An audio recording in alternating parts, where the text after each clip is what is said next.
La laïcité, c'est vraiment un principe fondateur de notre nation. Elle a été officialisée par la loi de 1905 qui instaure la séparation de l'Église et de l'État. Comment ce principe est-il vécu au quotidien par ceux qui affichent ouvertement leur religion par des signes extérieurs notamment? Nous avons posé la question à une musulmane, une protestante et un juif. Vous allez l'entendre, ce n'est pas toujours évident. Nadia Hatchbouzian, Frédéric Bonne. Ouidad Bouania, 18 ans, étudiante à Sciences Po, porte un voile depuis 4 ans. Sophie Ollier, 19 ans, étudiante en théologie, ne se sépare jamais de sa croix protestante. Et Moshe Sénéor, 35 ans, informaticien, porte une kippa depuis qu'il est enfant.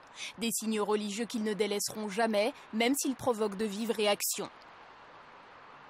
J'ai déjà été interpellé, traité de sale juif ou des choses comme ça.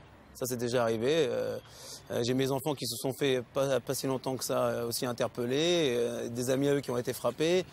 On a pas mal de soucis par rapport au port de la kippa. Vous n'êtes pas chez vous. C'est ce qu'on entend souvent, alors qu'on est né ici, on a été éduqué ici, on se sent pleinement français et on ne considère pas, voilà, pour eux l'islam c'est l'autre. Il ne fait pas partie de nous même quand il est là. Mais bon, après c'est pas extrêmement fréquent, en même temps voilà, j'ai un voile plutôt light, disons.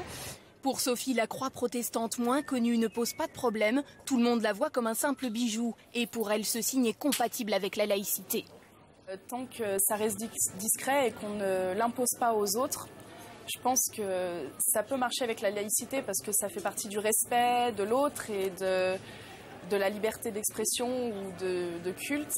Un point de vue partagé par Ouidad. Dans sa famille, personne ne porte le voile. Pour elle, ce n'est pas du prosélytisme.